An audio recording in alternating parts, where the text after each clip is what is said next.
Hello, CJ. I'm sitting here at the Q400. I'm going to go over with you real quick on how to use this aircraft here. It's very similar to some of the more advanced airlines, but if you're not used to an airliner, this is going to be very confusing for you. This aircraft is actually harder to fly than some of the newer aircraft, so once we figure this one out, you'll be able to fly like a 747 real easy because that's more automated than this. We have here, the aircraft is in a cold and dark state. I'm sitting at one of the gates at Princess Juliana Airport. You'll notice that my Princess Juliana out the window looks completely different from your stock Princess Juliana. That's because I have purchased a add-on scenery by Fly Tampa that enhances the scenery. Go outside the airport or the aircraft here.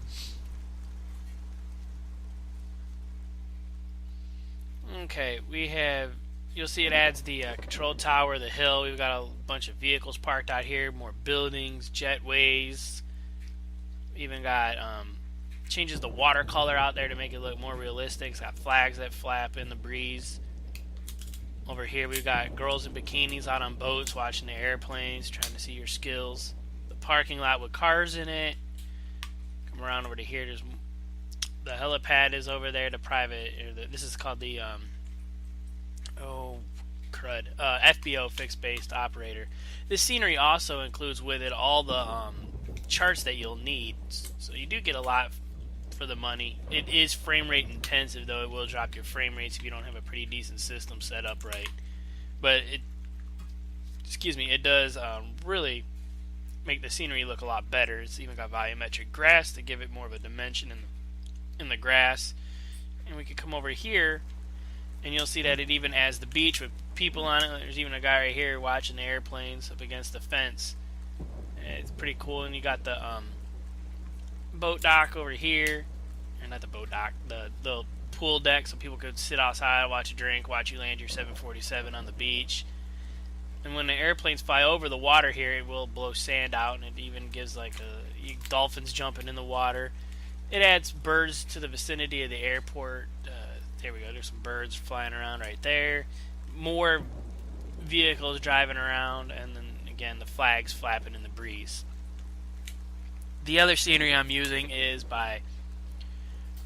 Rex, their weather program, which you see me install in here. It uploads the textures and it puts the rain. It gives a little bit better rain, better sound for that, and it also is more realistic as far as winds aloft and things that you can't see but will affect performance. The other thing is they add better textures to it that do change over time. We'll go back into the cockpit here. Not going to show you how to start the aircraft in this video. I'm just going to go through all the displays and the panels in here. First panel we will start with is the panel back here. This is the fuse box, or fuses. The fuse panel. There we go. That's what I'm looking for. In the Pilot Edition, the Pro Edition, which is the middle range one, these can pop and you'll have to click them back in. So you may come over here and turn on the thing and find out that the stall warning isn't working, and then you've got a reference. Look in here and make sure none of these are popped and push it back in if it is. Sorry about the sniffling. I got a little bit of some cold going on with this stupid pollen. Alright. We'll start over here on the left side. This is the pilot side or captain side. This is the captain's control panel. This is the takeoff warning test, the stall test, and the overspeed test. Steering column lock, governor, the lights. This is not modeled in the aircraft, but it's a light that would shine on the windshield wipers. It's actually this thing right here. It would shine a light on the windshield wipers that you see for ice, but it's not modeled. And this turns on the lights that illuminate the circuit breaker. This is the steering. This is how you would steer the aircraft. You would hold the mouse here and turn it that way, or use a joystick, or set it so now you would turn the ailerons like that, and it would steer this below 40 knots. I have this set up on mine to the joystick. I just twist the joystick. When it's centered, that lines up there, and then I can just twist the joystick left or right to steer. Okay. This panel right here, in front of behind the yoke, is the settings for the speed bugs. This would be how you would set your V1, V2, and VR speed on here. You'd hit select, then turn the knob to the number, hit select to go to the next. This is the barometric pressure, how you would change the barometric pressure from, you could use, it'll show you in millibars and in inches of mercury, and you would just turn the dial to change it. The decision height in MDA is for ILS landings.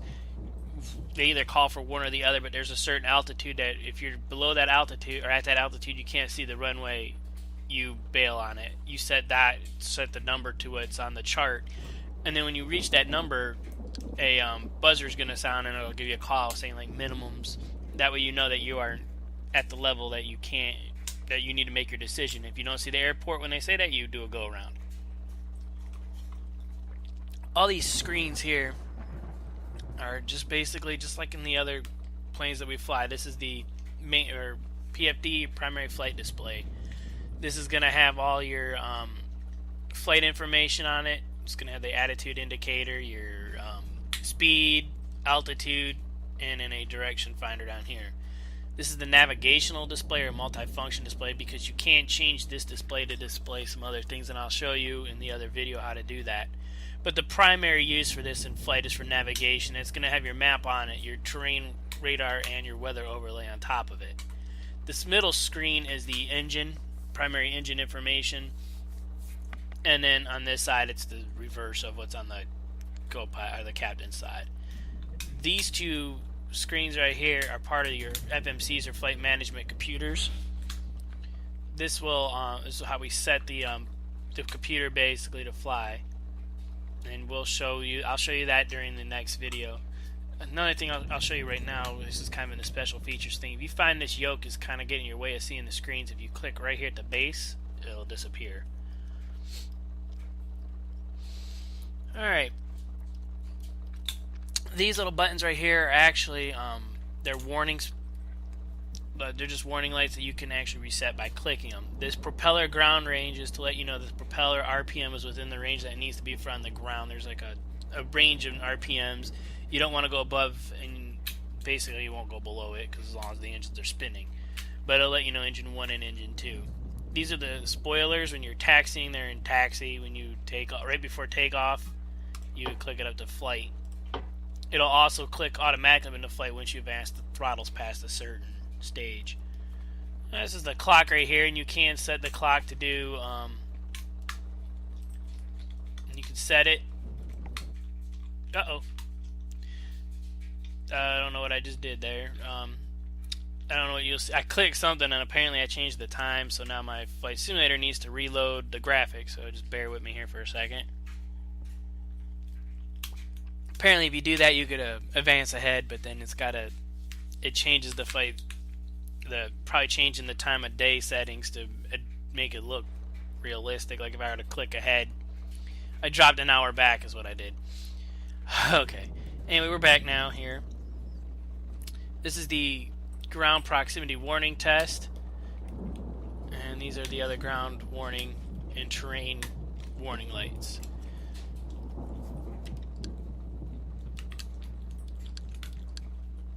I'm going to scroll up here to the... Oh, apparently I don't have a view for that. Alright. Move over here. This is how you control the autopilot. It's very similar to the autopilots and like a little Cessna and stuff in that we had to select every phase, and then we can't just hit one button and it's going to fly the climb for us to the right altitude and everything. And this is kind of tricky. The autopilot master switch is right here. This is how you would turn the autopilot on and off.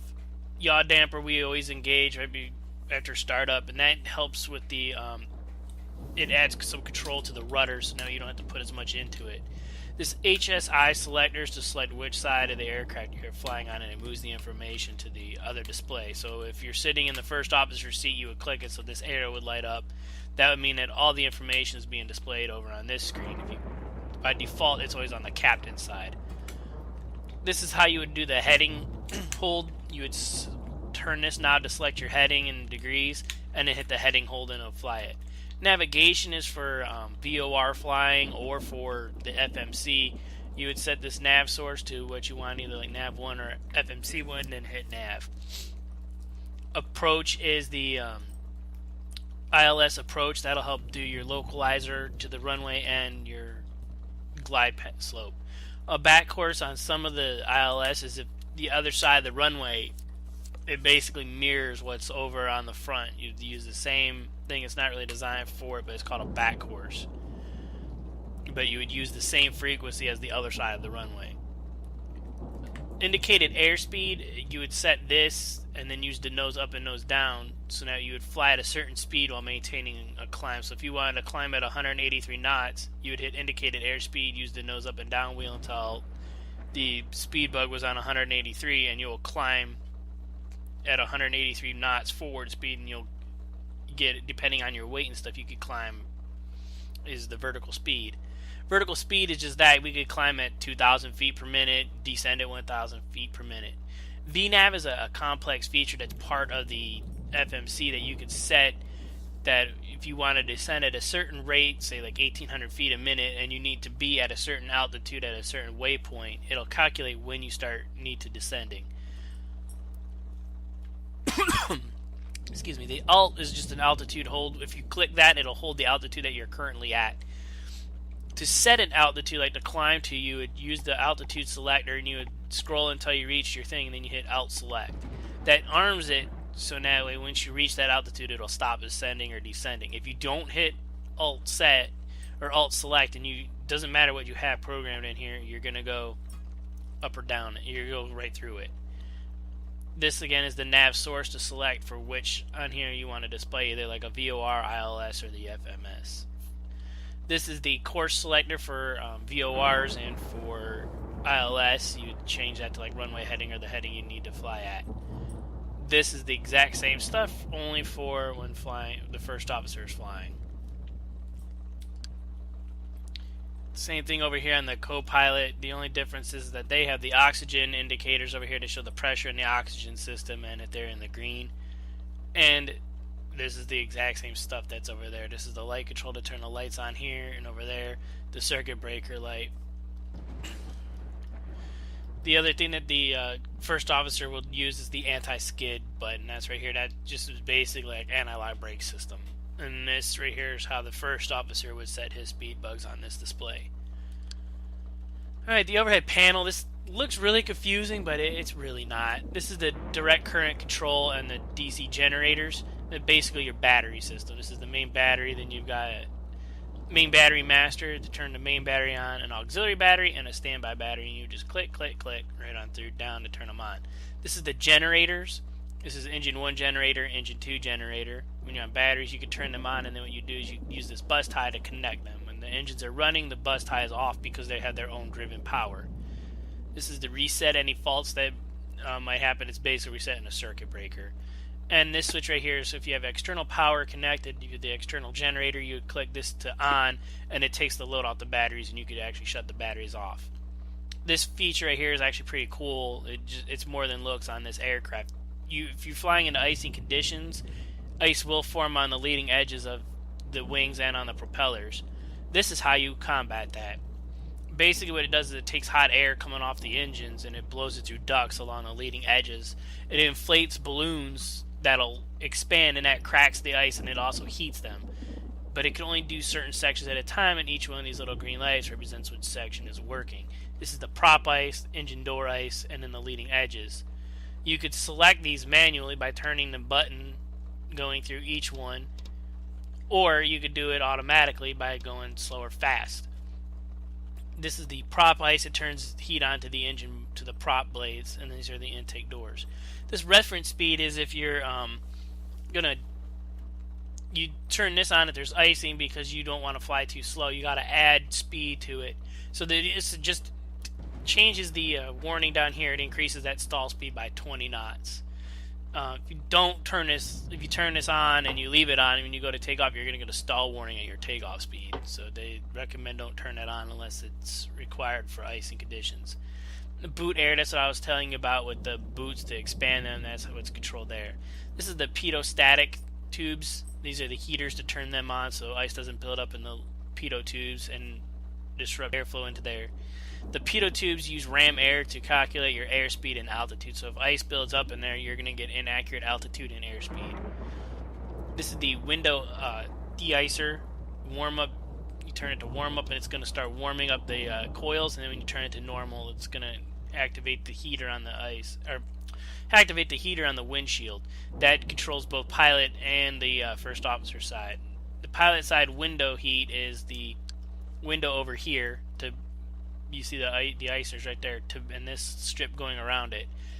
That'll heat this window and defrost it. The first officer's window does not have pilot heat, or does not have the window heat on the side, just on the front.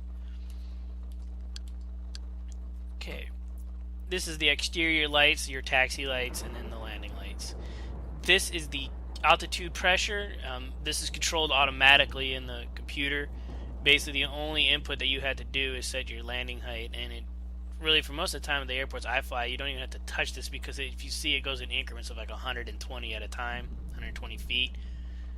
So as long as you're in a certain range, you're fine. This will change your altimeter reading from feet and meters, depending on what part of the country you're flying in. Most of the time, it's in feet, especially if you're in the United States or the other things like that. But some foreign countries do use meters. This is the flight data recorder. This system is not simulated in the thing, but you can, just for the fun of it, use the ground test button, which you would use in real life, just to kind of keep going with the flow. This is the fire control panel. This is for the APU fire to test button down here. This is for the left and right engine 1, engine 2, and then your forward and backward baggage compartments. The instruction manual will go through how to go through the system and what happens, what the discharge bottles do. I'm not going to get into that, but basically this is how you would do the test. We'll go do we'll run through a fire systems test in the next video. This here's the interior lights. Again, this is pretty self-explanatory. They are you can increase them incrementally and by percentage and brightness. The storm light, if you click this on, it turns all the backlighting behind the numbers on, it turns the dome light on, and it turns lights on over the control panel. This is just a dome light. This is the APU control center right here. This button will put power to the APU. That's the starter for it. That's to select the generator and then the bleed air system coming off the APU. This is the main engine start panel. That's right and left engine. Right and left engines in the start button. You would put these in normal, select which engine, click that, and it'll start the engine. And basically, the only thing you have to do is add some fuel to it. This is the cabin altitude, which is connected to this switch over here. Basically, everything here is just left alone except for this little switch right here to set the landing altitude. Exterior lights, the wing inspection lights light up the propellers or the props so you can see there's ice buildup on them. This is the red light. You turn the red lights on when you're on the ground, white light right before takeoff. This is the position lights, and then the logo light is the tail fin. This over here is obviously the fasten seatbelt signs, your no smoking sign. These are the emergency lights. You know, when they say, like, you know, if there's a power failure, lights along the entryway will illuminate. Well, that's what that switch does. This is a dimmer switch, which just brightens or dims all the lights. This is the caution test and the advisory, and lights up the the annunciator panel and all the warning lights on the dash. This is the air conditioning system, which also controls pressurization along with cooling. These right here are your temperature selectors for the cabin, and then for the flight compartment, which is where we're at. This is the pack switch, which is air conditioner packs. You can turn them off, manual or to auto. If they're in auto, when you gauge the start switches, it shuts those packs off, because that air that's blowing through the packs that's being cooled needs to be directed to the engines to start them. This controls the amount of flow that's going through the ductwork. Normals, minimums where you'd be for landing and takeoff, and then normal. And if for some reason you needed to, I don't even know what max to be used for. I haven't even seen that in the any of the paperwork. This selects where you're getting your temperature from. This would be like from the cabin or the cabin duct working, and that's just a gauge. Turn this gauge on here to see what temperatures are blowing through it. Recirculation fan is just that. It recirculates the air that's already in there through the system instead of taking complete air in. It's basically using a max AC on your air conditioner. These are the engine bleeds that take that air, cuts them from the engine through the ductwork into the through the ductwork into the air conditioning packs and into the cabin for pressurization. And this right here is the alternating current. These generators are usually kept on, and they only get power when there's an AC current connected to it, which there really never is. And this drives some of the electrical pumps and the hydraulic pumps that are needed to move some of the controls, but when the engines are off, they're not needed. That covers the overhead panel. This again is the annunciator panel. There's rows of lights here that are just cautionary, and then the last row is red, and those are emergency. Okay, we'll come over here. This panel right here, this is landing gear, up and down.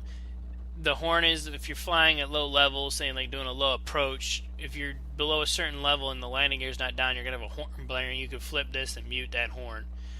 This wheel is pretty simple. Gear up, gear down. These are your in transit, gear locked, and gear unsafe lights. And this is a lock release. It releases the pin. The landing flap is, you would select this for flaps 10, 15, or 35 for landing, and that keeps the ground proximity warning from going off. This is the standby hydraulic pressure control. This is your power takeoff unit control for the stabilizer, and an extra hydraulic 3 system. And during normal operation, you'll use hydraulics 1 and 2 off the engines. If one of them fail, you could use the isolation valve to open a third one and use the third pump. This is the fuel control system. This is tank 1 and tank 2 auxiliary pumps. In case there's a failure in one of the pumps, it can kick those pumps on, and it'll help transfer fuel back and forth to maintain balance and to the engines. This transfer is if you were to have an issue with one of the pumps and say you burn too much fuel out of tank 2, now you're uneven, you could transfer fuel from tank 1 to 2 to level it out. The engine control controls the amount of torque in the engine. This is for takeoff. This will be max takeoff or at 100% full torque in the engine. Those are only used if it's needed because it does damage it increases wear and tear on the engine and fuel consumption. So what they do is if you don't need it, it's in normal takeoff mode, and it'll only let you increase the engine to like 90% max torque when you advance the throttles all the way. You could also, with these buttons here, you could actually even decrease that. If you're taking off out of Miami on a cold day with a light load, you don't even need 90%. You just need enough to get you going because you got a huge runway, you're not that heavy. You could decrease this even more. To determine that percentage, it takes a bunch of math involved into it. So you're probably only either going to be doing a normal or a max takeoff. Like if we're at Hilton Head and you got a pretty decent load on a hot day, you're going to use max takeoff because the runway's shorter. This is your maximum climb and maximum cruise. The auto feather controls, if you have an engine failure, it's going to, what they call feather the props. It's going to keep them from, it's going to turn them into like a neutral position so they're not spinning. That is used during takeoff and during an engine failure. This is just an extra comm. This is the ICOM 1. This is for just the backup communications. I'm going to get that lever out of the way. This is the cockpit voice recorder. This here is just a microphone. This will erase the thing, and that's the test, and that's where you plug the headphones in. The FMC here, this is the flight management system or flight management computer. This is for if you have a change in the IRS isn't lining up correctly. You can use these to line it up, and that's an auto alignment. These buttons are rarely used in normal operation. I've never used them.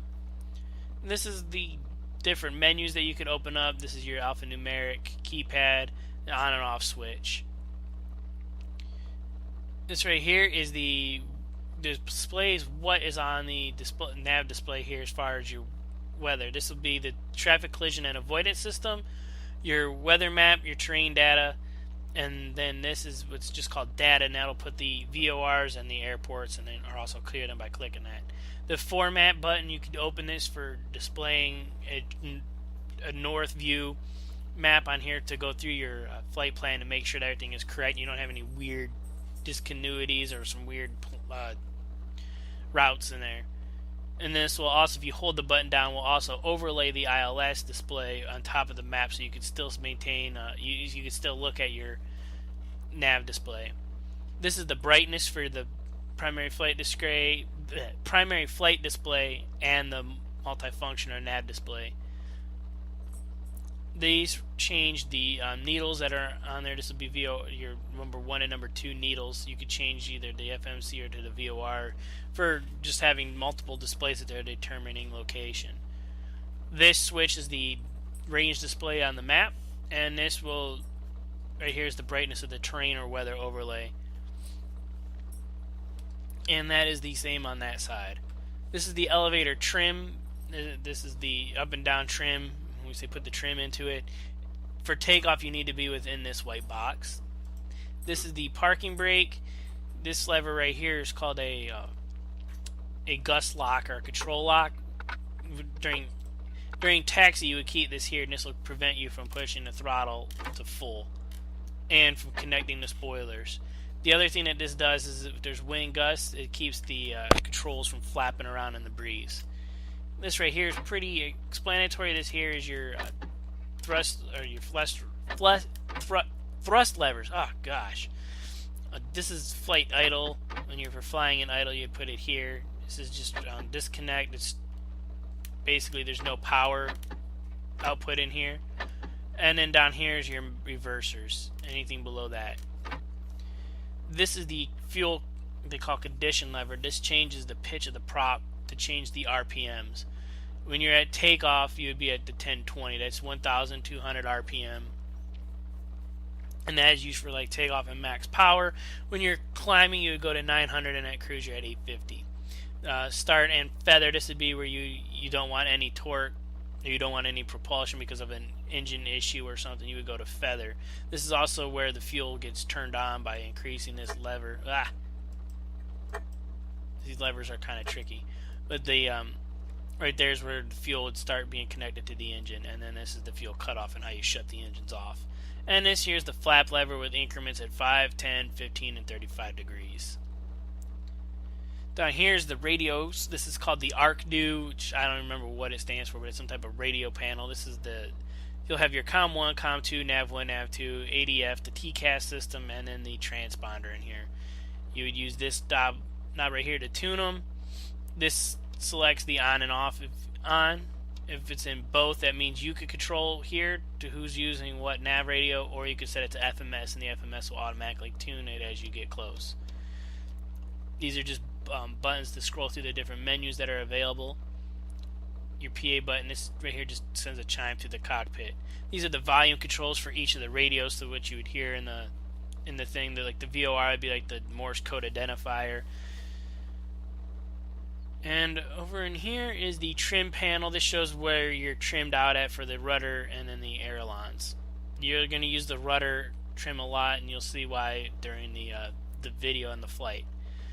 This is the section I was saying why they call this a multifunction display, because you could control the different displays there.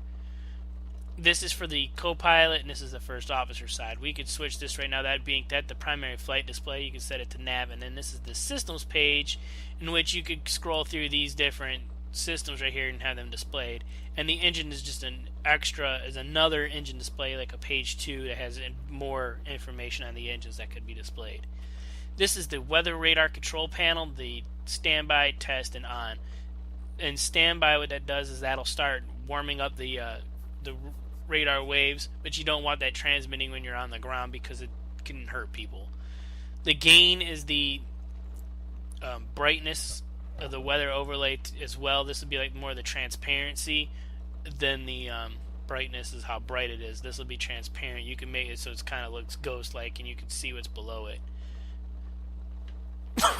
During tilt, this tilts the beam up or down during takeoff and climbing to see how high up a weather thing will go. So if you're flying straight ahead and you're seeing red, if you increase a little bit and it goes away, it means the top is pretty much right where you're at. So if you're pretty much when you're climbing, you'd have that tilted up to see above you. If you're descending, you have that tilted down to see below you.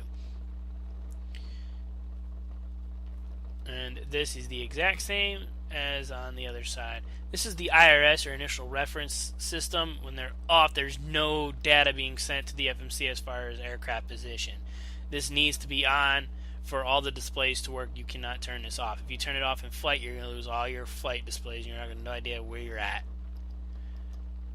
This little gauge right here is in backup display. It's just a backup attitude indicator with airspeed and altitude on it. And I think we pretty much covered the entire cockpit here. That's all your primary buttons and switches that you're going to use.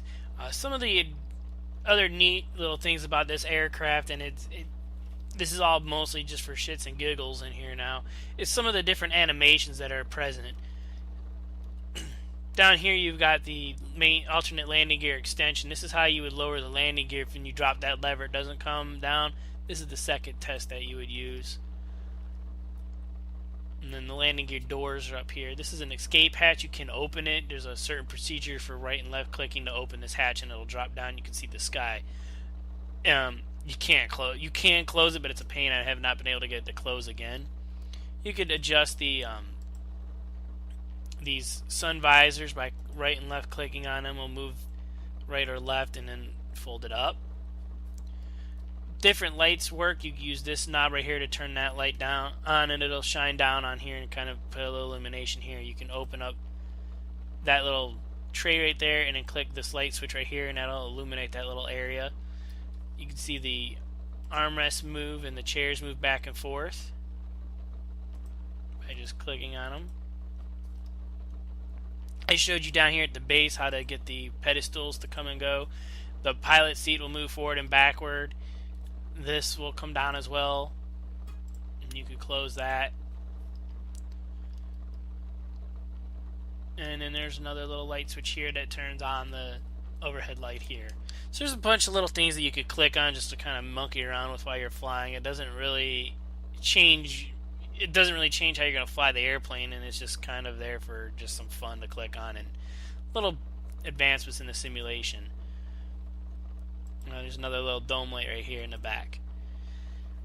Alright, well that pretty much does it for the cockpit, or I'll call it an overview for you. In the next video we're going to do a little flight, about a half-hour flight from here, and I'll show you how to use these systems, and hopefully most of this will make some more sense to you. Right now it's kind of hard when we're just sitting in a cold dark cockpit with nothing going here. But I hope this video will help you out a little bit and kind of identify some of these switches and kind of ease your pain a little bit and trying to get familiar with this.